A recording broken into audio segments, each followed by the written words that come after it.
നമസ്കാരം. Sreenarayana Guru open university 2ാം semester MA sociology ക്ലാസ്സിലേക്ക് എല്ലാവർക്കും സ്വാഗതം.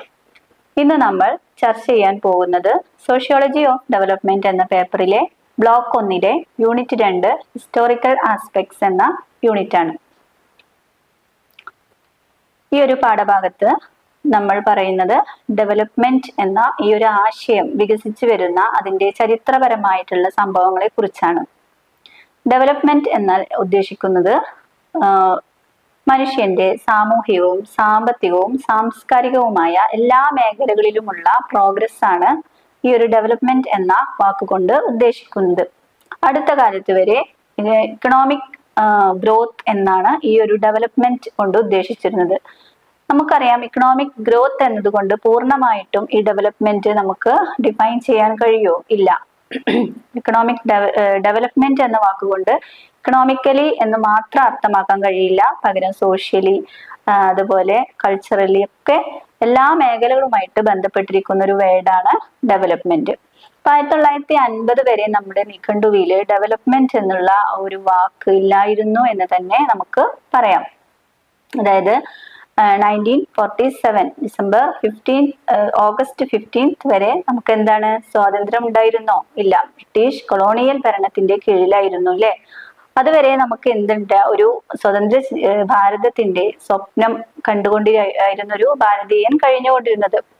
അവിടെ നിന്നാണ് നമുക്ക് വളരെ അധപതന അവസ്ഥയിലായിരുന്നു ഭാരതത്തിന്റെ ഇക്കണോമിക്കൽ അവസ്ഥ എന്ന് പറയുന്നത്. ആ ഒരു സിറ്റുവേഷനിൽ നിന്നും നമുക്ക് ഒരുപാട് സ്ട്രഗിൾ ചെയ്തിട്ടാണ് വീണ്ടും ഇക്കണോമിയെ പിടിച്ചു നിർത്തേണ്ടി വന്നത്. അപ്പോ അന്നത്തെ ആ ഒരു അവസ്ഥയിൽ നിലനിന്നിരുന്ന കാഴ്ചപ്പാടുകൾ എന്തൊക്കെയായിരുന്നു? അപ്പൊ അന്നത്തെ ഒരു അവസ്ഥ എന്ന് പറയുന്നത് വളരെയധികം ബുദ്ധിമുട്ടുകൾ സഹിച്ച, സാമ്പത്തികമായിട്ട് വളരെ അധപതിച്ചിരിക്കുന്ന ഒരു അവസ്ഥയായിരുന്നു.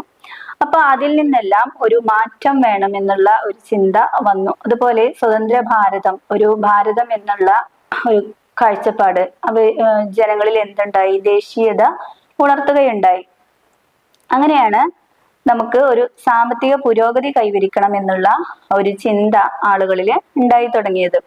ഒരുപാട് മാറ്റങ്ങൾക്ക് ശേഷം സാമ്പത്തിക വികസനം, സാമ്പത്തിക വളർച്ച എന്നീ പദങ്ങൾക്കിടയിൽ വരുന്ന വിഭജനത്തിലേക്ക് നയിച്ചു. അപ്പൊ ഒരു സാമ്പത്തിക വളർച്ച എന്തുകൊണ്ട് മാത്രം വികസനം സാധ്യമാവില്ല എന്നും എല്ലാ മേഖലകളിലുമുള്ള ഒരു പരിശ്രമം ഈ ഒരു വികസനം എന്ന ആശയത്തിലേക്ക് എത്തിച്ചേരാൻ നമുക്ക് ആവശ്യമുണ്ടെന്നും എല്ലാവർക്കും ബോധ്യമായി. അപ്പോ അന്ന് വരെ നമ്മൾ എന്താണ്, ബ്രിട്ടീഷ് ഭരണത്തിന്റെ കീഴിൽ അടിച്ചമർത്തപ്പെട്ട ഒരു വിഭാഗമായി കഴിയുകയായിരുന്നു അല്ലെ. നമ്മുടെ വീവേഴ്സ് ആവട്ടെ, നമ്മുടെ ടെക്സ്റ്റൈൽസ് വ്യാപാരം, അതുപോലെ ചെറുകിട കുടിൽ വ്യവസായങ്ങൾ എല്ലാം എന്താണ്, അവരുടെ റൂൾസിനനുസരിച്ച് വളരെ ബുദ്ധിമുട്ടി ഞെരുങ്ങി പോകുന്ന ഒരവസ്ഥയായിരുന്നു. അപ്പൊ വീവേഴ്സിനൊക്കെ വന്നു കഴിഞ്ഞാൽ നമുക്കറിയാം, അവരുടെ കൈവിരലുകളൊക്കെ ചെത്തിയിട്ട് അത്രയ്ക്കും അവര് പ്രതിഷേധം അറിയിച്ചിരുന്നു. പിന്നെ ഗാന്ധിജിയുടെ നേതൃത്വത്തിൽ അഹമ്മദാബാദ് ടെക്സ്റ്റൈൽ സമരം, പിന്നെ ചമ്പാരൻ സത്യാഗ്രഹം, നീലം കർഷകർക്ക് വേണ്ടിയിട്ടുള്ള സമരം, അങ്ങനെ ഒരുപാട് സത്യാഗ്രഹങ്ങളും സമരങ്ങളും ഒക്കെ മുന്നേറിയിരുന്നു അല്ലെ. അപ്പൊ ഈ ഒരു അഗ്രികൾച്ചർ വിഭാഗത്തിൽ നിന്നും ഒരുപാട് സ്ട്രഗിള് അവരുടെ ഭാഗത്ത് നിന്നും വേണ്ടി വന്നിരുന്നു. നമ്മുടെ നാച്ചുറൽ റിസോഴ്സസ് പരമാവധി എക്സ്പ്ലോയിറ്റ് ചെയ്യുക, അതുപോലെ നമ്മുടെ എക്കണോമിയെ പരമാവധി ഊറ്റിയെടുക്കുക എന്നുള്ള ലക്ഷ്യമായിരുന്നു കൊളോണിയൽ ഭരണത്തിന്റെ ലക്ഷ്യം. അപ്പൊ ഇതിൽ നിന്നും നമ്മൾ പിന്നെ വളരെ ബുദ്ധിമുട്ടി വറുതിയിലായിട്ടാണ് പിന്നെ അവസാന സന്ദർഭങ്ങളിലൊക്കെയാണ് നമുക്ക് എന്ത് ലഭിച്ചത്? സ്വാതന്ത്ര്യം ലഭിച്ചത്. അപ്പൊ ഈ 1ാം ലോക മഹായുദ്ധം വികസ്വര രാജ്യങ്ങൾക്ക് ഗുണകരമായിരുന്നു എന്നാണ് പറയുന്നത്. കാരണം അവര് പ്രാദേശികമായി ഉപയോഗിച്ചിരുന്ന വസ്തുക്കള് അതിനുള്ള ശക്തമായ ഡിമാൻഡ് ആ സമയത്താണ് വർദ്ധിച്ച് വന്നത്. അപ്പൊ വികസ്വര രാജ്യങ്ങളെ അപേക്ഷിച്ച് 1ാം ലോക മഹായുദ്ധത്തിന് ശേഷം അവരുടെ പ്രാദേശിക വിഭവങ്ങൾ കൂടുതലായിട്ട് ഉപയോഗിക്കാൻ കഴിഞ്ഞു എന്നാണ് പറയുന്നത്. പിന്നെ അടുത്ത ഒരു ഭാഗത്തിലേക്ക് പോകുന്നുണ്ട്. കൊളോണിയലിസത്തിന്റെ അന്ത്യവും 3ാം ലോക രാജ്യങ്ങളിലെ ദേശീയതയുടെ ഉദയവും. 3ാം ലോക രാജ്യങ്ങൾ എന്ന് പറയുന്ന സമയത്ത് ഏഷ്യ, ആഫ്രിക്ക പോലെയുള്ള രാജ്യങ്ങളെ നമുക്ക് കണക്കാക്കാം. അപ്പോൾ കൊളോണിയൽ ഭരണം നിലനിന്നിരുന്ന രാജ്യങ്ങളെയൊക്കെയാണ് നമ്മൾ പ്രധാനമായിട്ട് ഈ 3ാം ലോക രാജ്യങ്ങൾ എന്ന് വിളിക്കുന്നത്. ഈ മൂന്നാം ലോക രാജ്യങ്ങളില് കൊളോണിയലിസത്തിന്റെ അവസാനത്തോടു കൂടി എന്താണ്, അവർക്കൊരു ദേശീയ ഭാവം കൈവരിക്കുകയാണ്. അവർക്ക് ദേശീയത എന്നുള്ള ആ വികാരം ഉണ്ടാവുകയാണ്. അങ്ങനെ അവർ സ്വാതന്ത്ര്യത്തിനായിട്ട് ശ്രമിക്കുകയാണ്. സ്വാതന്ത്ര്യത്തിന് ശേഷം, അതായത് മൂന്നാം ലോക രാജ്യങ്ങളെ ചൂഷണം ചെയ്തുകൊണ്ട് ബലഹീന രാഷ്ട്രങ്ങൾക്ക് മേൽ തങ്ങളുടെ ഭരണം വ്യാപിക്കുന്ന ശക്തമായ രാജ്യങ്ങളുടെ പ്രവർത്തനമാണ് കൊളോണിയലിസം. അപ്പൊ കൊളോണിയലിസം എന്തുകൊണ്ട് എന്താണ് ഉദ്ദേശിക്കുന്നത്? ശക്ത രാജ്യങ്ങള് ബലഹീന രാജ്യങ്ങളുടെ മേൽ ആധിപത്യം സ്ഥാപിക്കുക, അവരുടെയൊക്കെ എല്ലാ നിയന്ത്രണങ്ങളും പൂർണ്ണമായിട്ടും കൈയടക്കി വെക്കുക എന്നുള്ളതാണ് ഈ ഒരു കൊളോണിയലിസം എന്തുകൊണ്ട് ഉദ്ദേശിക്കുന്നത്. അപ്പൊ ഇത്തരത്തില് കൊളോണിയലിസം സ്ഥാപിച്ച രാജ്യങ്ങളെയാണ് മൂന്നാം ലോക രാജ്യങ്ങൾ എന്ന് പറയുന്നത്. അവരുടെ ഈ കൊളോണിയലിസത്തിന്റെ ലക്ഷ്യം എന്തായിരുന്നു? അവർക്ക് എന്താണ് വേണ്ടത്? അവരുടെ രാജ്യങ്ങളിലെ വ്യവസായങ്ങൾക്ക് വില കുറഞ്ഞ തൊഴിലാളികളും അസംസ്കൃത വസ്തുക്കളും ലഭ്യമാക്കുക എന്നതായിരുന്നു അവരുടെ ലക്ഷ്യം. അതായത് ഇപ്പൊ നമുക്ക് വേറെ ഇങ്ങോട്ട് പോകണ്ട, നമ്മുടെ ഇന്ത്യയുടെ കാര്യം തന്നെ ഉദാഹരണമായിട്ട് എടുക്കാം അല്ലെ. ഇന്ത്യയില് ബ്രിട്ടീഷ് ആധിപത്യത്തിന്റെ പ്രധാന ലക്ഷ്യം എന്തായിരുന്നു? നമ്മുടെ രാജ്യത്ത്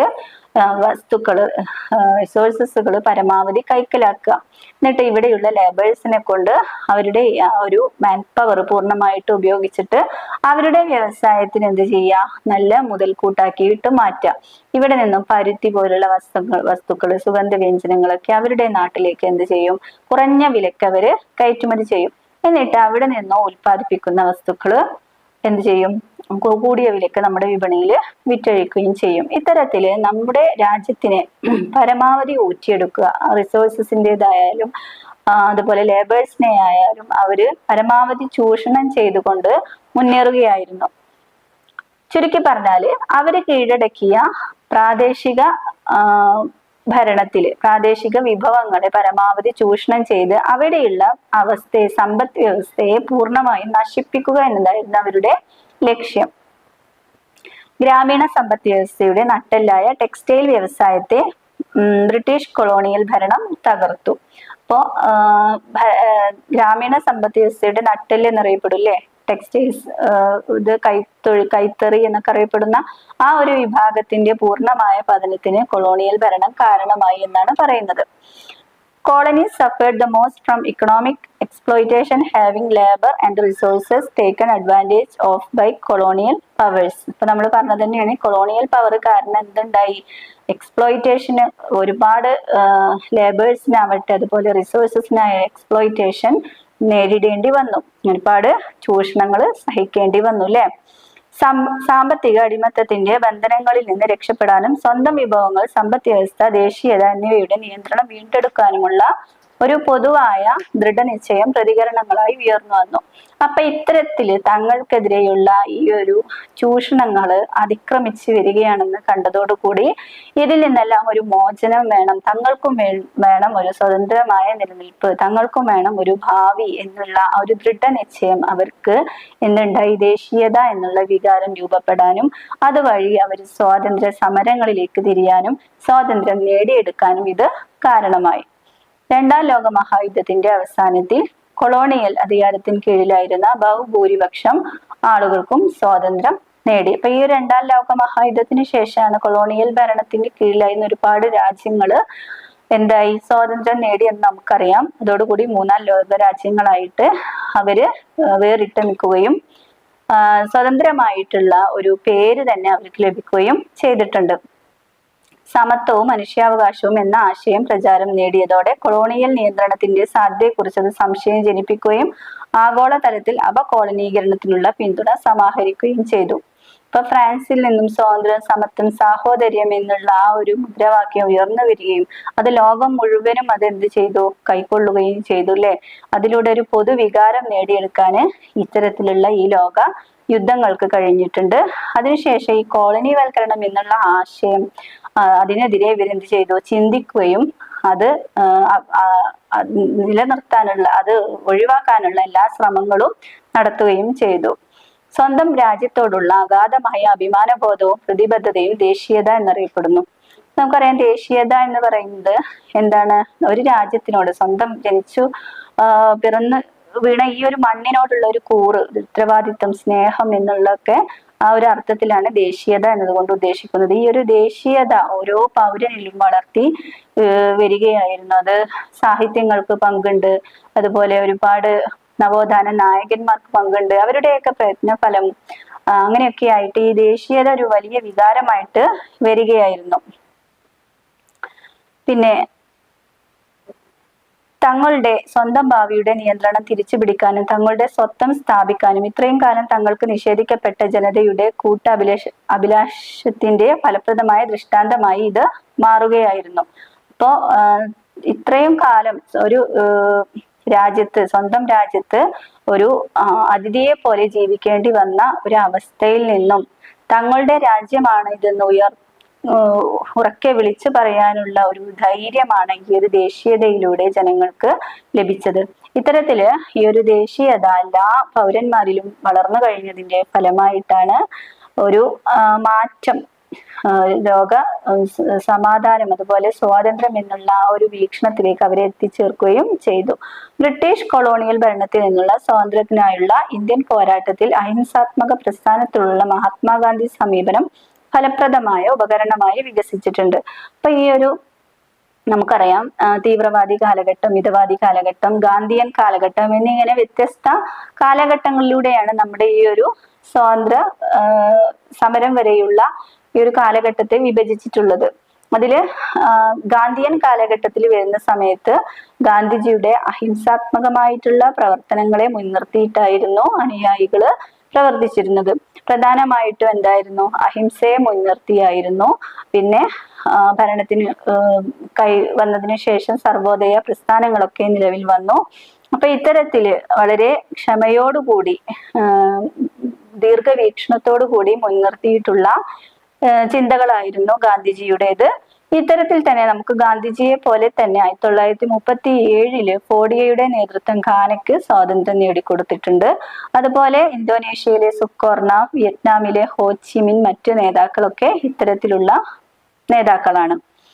പിന്നെ മോചിതരായ രാജ്യങ്ങളിൽ സമാധാനവും സമൃദ്ധിയും കൈവരിക്കുന്നതിന് രാജ്യങ്ങൾ ഒരുമിച്ച് പ്രവർത്തിക്കേണ്ടതിന്റെ ആവശ്യകത പരക്കെ അംഗീകരിക്കപ്പെട്ടതിനാൽ വികസനം എന്ന ആശയം ഉത്ഭവിച്ചു. അങ്ങനെ ഈ ഒരു മോചിതരായ രാജ്യങ്ങൾ ഒന്നായിട്ട് ഒരു ആഗോളവൽക്കരണം നടക്കുന്നതിന്റെ ഭാഗമായിട്ട് എല്ലാവരും ഒരുമിച്ച് നിന്നാലാണ് ഒരു പൂർണ്ണമായിട്ടുള്ള ഒരു വികസനം ഉണ്ടാവുകയുള്ളൂ എന്നുള്ളത് കൊണ്ട് തന്നെ ഡെവലപ്മെന്റ് എന്ന ആശയം ആദ്യമായിട്ട് അങ്ങനെ നിലവിൽ വരികയാണ്. പിന്നെ യുണൈറ്റഡ് നേഷൻസ് സ്ഥാപിതമായതു മുതൽ സാമൂഹിക നീതി, പാരിസ്ഥിതിക സുസ്ഥിരത എന്നിവ വികസനത്തിന്റെ പ്രധാന വശങ്ങളായി തീർന്നു. യുണൈറ്റഡ് നേഷൻസിന്റെ വരവോട് കൂടിയാണ്, അല്ലെങ്കിൽ സ്ഥാപനത്തോടു കൂടിയാണ് ഡെവലപ്മെന്റ് എന്ന ആ ഒരു ആശയത്തിന് രണ്ട് വശങ്ങൾ കൂടി അതിലേക്ക് വന്നത്. ഏതൊക്കെയായിരുന്നു? സാമൂഹിക നീതി, അതുപോലെ പാരിസ്ഥിതിക സുസ്ഥിരത. പാരിസ്ഥിതിക സുസ്ഥിരത എന്ന് പറഞ്ഞാൽ നമുക്കറിയാം എന്താണ്. പരിസ്ഥിതിയുമായിട്ട് ഇന്നത്തെ ആവശ്യങ്ങൾ നിറവേറ്റുകയും വേണം, എന്നാൽ നാളത്തെ തലമുറയ്ക്ക് വേണ്ടിയിട്ട് അത് ഒരു കരുതലായിട്ട് സൂക്ഷിക്കുകയും വേണം. എന്നാൽ പരിസ്ഥിതിക്ക് കോട്ടം തട്ടാത്ത രീതിയിലുള്ള പ്രവർത്തനങ്ങളായിരിക്കണം മനുഷ്യന്റെ ഭാഗത്തു നിന്നും ഉണ്ടായിരിക്കേണ്ടത്. പ്രകൃതി വിഭവങ്ങളെ വളരെ ശ്രദ്ധയോടെ കൈകാര്യം ചെയ്ത് മനുഷ്യന്റെ ആവശ്യങ്ങളിലെല്ലാം ഒരു ചെറിയ നിയന്ത്രണങ്ങളൊക്കെ വരുത്തിയിട്ട് ഭാവി തലമുറക്ക് കൂടി അത് ഉപയോഗപ്പെടുന്ന രീതിയിൽ പ്രകൃതിയെ നമ്മൾ കൈകാര്യം ചെയ്യുന്നതാണ് ഒരു സുസ്ഥിരത എന്നുകൊണ്ട് ആശയം കൊണ്ട് അർത്ഥമാക്കുന്നത്. അതുപോലെ തന്നെയാണ് സാമൂഹിക നീതി. സാമൂഹിക നീതി എന്ന് പറയുന്നത് കൊണ്ട് ഈ ഒരു സമൂഹത്തില് ഒരു തരത്തിലുള്ള ജെൻഡർ ഡിസ്ക്രിമിനേഷൻ നടത്താൻ പാടില്ല. അതുപോലെ തന്നെ തൊഴിലാണെങ്കിലും വരുമാനമാണെങ്കിലും ഭക്ഷണമാണെങ്കിലും വിദ്യാഭ്യാസമാണെങ്കിലും അങ്ങനെയുള്ള എല്ലാ മേഖലകളിലും തുല്യമായിട്ടുള്ള അവസരം ലഭിക്കുക, അതെല്ലാവർക്കും ലഭ്യമാക്കുക എന്നുള്ളതാണ് ഒരു സാമൂഹിക നീതി എന്നതുകൊണ്ട് ഉദ്ദേശിക്കുന്നത്. അപ്പൊ ഇത്തരത്തില് രണ്ട് ആശയങ്ങൾ, സാമൂഹിക നീതി അതുപോലെ സുസ്ഥിര വികസനം, പാരിസ്ഥിതിക സുസ്ഥിരത എന്നീ രണ്ട് ആശയങ്ങള് ഡെവലപ്മെന്റിന്റെ ഭാഗമായിട്ട് വരാന് യുണൈറ്റഡ് നേഷൻസിന്റെ വരവോടെ കഴിഞ്ഞിട്ടുണ്ടെന്നാണ് പറയുന്നത്. പാശ്ചാത്യ രാജ്യങ്ങൾ സ്വയം ഒന്നാം ലോകമായിട്ട് കണ്ടു. പാശ്ചാത്യ രാജ്യങ്ങൾ എന്തായി? ഒന്നാം ലോക രാജ്യങ്ങളായിട്ട് അറിയപ്പെട്ടു. എന്നാലോ സോഷ്യലിസ്റ്റ് രാഷ്ട്രങ്ങൾ എന്തായി? രണ്ടാം ലോകത്തിലാണെന്ന് അംഗീകരിക്കാൻ അവര് വിസമ്മതിച്ചു. രണ്ടാം ലോക രാജ്യങ്ങള് അവരെന്ത് ചെയ്തു? സോഷ്യലിസ്റ്റ് രാഷ്ട്രങ്ങൾ രണ്ടാം ലോക രാജ്യങ്ങളാണെന്ന് അംഗീകരിക്കാൻ അവര് വിസമ്മതിക്കുകയും അതുപോലെ തന്നെ അമേരിക്ക മുതലാളിത്തവൽക്കരണത്തിന്റെ ഒരു പൈശാചിക കേന്ദ്രമാണെന്ന് അവര് വിശ്വസിക്കുകയും ചെയ്തു. മുതലാളിത്ത ഭരണം എന്ന് പറഞ്ഞുകൊണ്ട് എന്താണ് ഉദ്ദേശിക്കുന്നത്? അതായത് പിന്നെ ഗവൺമെന്റിന്റെ നിയന്ത്രണങ്ങൾ ഇല്ല എന്ന് തന്നെ പറയാം. പൂർണ്ണമായി സ്വകാര്യ വ്യക്തികൾക്ക് പൂർണ്ണ നിയന്ത്രണങ്ങളായിട്ടുള്ള ഒരു അവസ്ഥയാണ് ഈ മുതലാളിത്ത സമ്പദ് വ്യവസ്ഥ. അപ്പൊ ഇത്തരത്തിലുള്ള ഒരു സമ്പദ് വ്യവസ്ഥയ്ക്ക് ഒരു പൈശാചിക കേന്ദ്രമായിട്ട് അവർ എന്തിനെ കണ്ടു? അമേരിക്കയെ കണ്ടു. അതിനാൽ മുതലാളിത്തത്തിന്റെ ഉയർച്ചയും സ്ഥാപനവും വിപുലീകരണവുമാണ് മൂന്ന് ലോകങ്ങളുടെ ആവിർഭാവത്തിന് കാരണം. അപ്പോ ഈ ഒരു മുതലാളിത്ത സമ്പ്രദായം നിലവിൽ വന്നതോടു കൂടിയാണ് മൂന്നാം ലോക രാജ്യങ്ങൾ നിലവിൽ വന്നത് എന്ന് തന്നെ പറയാം. അതിനോടുള്ള ഒരു വിയോജിപ്പാണ്, എതിർപ്പാണ് മൂന്നാം ലോക രാജ്യങ്ങളായി നിലവിൽ വരാനുള്ള കാരണം. ഇപ്പോ പാശ്ചാത്യ രാജ്യങ്ങൾ സ്വയം എന്തായി? ഒന്നാം ലോക മായിട്ട് കണ്ടു. അതുപോലെ തന്നെ സോഷ്യലിസ്റ്റ് രാഷ്ട്രങ്ങൾ എന്തായി? രണ്ടാം ലോക രാജ്യങ്ങളായിട്ട് അവർ വിസമ്മതിച്ചു. മാത്രമല്ല അമേരിക്കയെ ഒരു മുതലാളിത്ത കേന്ദ്രമായി, ഒരു പൈശാചികതയുടെ കേന്ദ്രമായിട്ട് അവർ കണക്കാക്കുകയും ചെയ്തു. ഈ മുതലാളിത്ത സമ്പ്രദായം വന്നതോടുകൂടി അതിനെതിരെയുള്ള വിയോജിപ്പായിട്ട് സ്വയം അവരൊരു മൂന്നാം ലോക രാജ്യങ്ങളായി മാറുകയായിരുന്നു. സോഷ്യലിസ്റ്റ് ലോക രാഷ്ട്രീയ സാമൂഹ്യ പാശ്ചാത്യരിൽ നിന്ന് വേറിട്ട് നിൽക്കാൻ ലക്ഷ്യമിട്ടു. അതായത് ഒരു ഇത്തരത്തിലുള്ള ഈ ഒരു പാശ്ചാത്യ രാജ്യങ്ങളിൽ നിന്ന് വ്യത്യസ്തമായിട്ട് നിൽക്കാൻ എന്തായി? ഈ സോഷ്യലിസ്റ്റ് രാജ്യങ്ങൾ മുന്നോട്ട് വന്നു എന്നാണ് പറയുന്നത്. സോഷ്യലിസ്റ്റ് രാജ്യങ്ങളാകുമ്പോൾ നമുക്കറിയാം ഗവൺമെന്റിന്റെ നിയന്ത്രണം പൂർണ്ണമായിട്ട് അവരുടെ ഗവൺമെന്റിന്റെ കീഴിലായിരിക്കില്ല. അത്തരത്തിലുള്ള രാഷ്ട്രങ്ങൾക്കാണ് സോഷ്യലിസ്റ്റ് രാജ്യങ്ങൾ എന്ന് പറയുന്നത്. ലേബേഴ്സിന്റെ അധ്വാനത്തെ ഉയർത്തി കാണുകയും സാമൂഹ്യ നീതിക്ക് പ്രാധാന്യം നൽകുകയും ചെയ്യുന്ന രീതിയിലുള്ള ആശയങ്ങളായിരുന്നു അവരുടെ ഭാഗത്ത് നിന്നുള്ളത്. പിന്നെ അതുപോലെ മൂന്നാം ലോക രാജ്യങ്ങളായ ഏഷ്യ, ആഫ്രിക്ക, ലാറ്റിൻ അമേരിക്ക എന്നീ രാജ്യങ്ങൾക്കിടയിൽ മതിയായ സാമ്യമുണ്ടായിരുന്നു. അപ്പോൾ മൂന്നാം ലോക രാജ്യങ്ങൾ, കോളനിവൽക്കരണം കഴിഞ്ഞിട്ടുള്ള മൂന്നാം ലോക രാജ്യങ്ങൾ ഏതൊക്കെയായിരുന്നു? Asia, Africa, Latin America. ഇത്തരത്തിലുള്ള ഇവർക്കൊക്കെ എന്താണ്? ഒരു പൊതുവായിട്ടുള്ള ഒരു സാമ്യം അവർക്ക് കാണാമായിരുന്നു എന്നാണ് പറയുന്നത്. എല്ലാ മൂന്നാം ലോക രാഷ്ട്രവും അതിന്റെ ചരിത്രത്തിൽ ഏതെങ്കിലും ഒരു ഘട്ടത്തിൽ കൊളോണിയലിസത്തിലൂടെ കടന്നുപോയിട്ടുണ്ട്.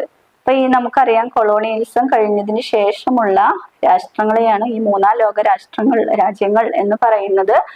ഇവരുടെ ഈ ഒരു ഭരണത്തിൽ കൊളോണിയലിസം കടന്നു പോയിട്ടുണ്ട് എന്നുള്ളത് തന്നെയാണ് പറയുന്നത്. മൂന്നാം ലോക രാഷ്ട്രങ്ങൾ സാങ്കേതികമായും സാമ്പത്തികമായും അവികസിതമാണ്. അപ്പോ അവരെന്തില്ല? വികസ്വരം അല്ലെങ്കിൽ അവികസിതമായിട്ടുള്ള രാഷ്ട്രങ്ങളാണെന്ന് പറയാം. എന്നാൽ അവർ സംസ്കാരങ്ങളും സമൂഹങ്ങളും വികസിപ്പിച്ചെടുത്തിട്ടുണ്ട്. എന്നാൽ അവർക്ക് എന്തുണ്ട്? സ്വന്തമായിട്ടൊരു സംസ്കാരമുണ്ട്. അതുപോലെ എന്തുണ്ട്? ഒരു സാമൂഹികമായിട്ടുള്ള ഒരു അവസ്ഥയും അവർക്ക് ഉണ്ട്. അടിസ്ഥാന സൗകര്യങ്ങളുടെ അഭാവം, മുൻ കോളനിയൽ ശക്തികളെ ആശ്രയിക്കൽ, ദുർബലമായ സമ്പദ് വ്യവസ്ഥ എന്നിവ പുതുതായി രൂപീകരിച്ച രാഷ്ട്രങ്ങൾ അഭിമുഖീകരിക്കുന്ന പ്രശ്നങ്ങളായിരുന്നു.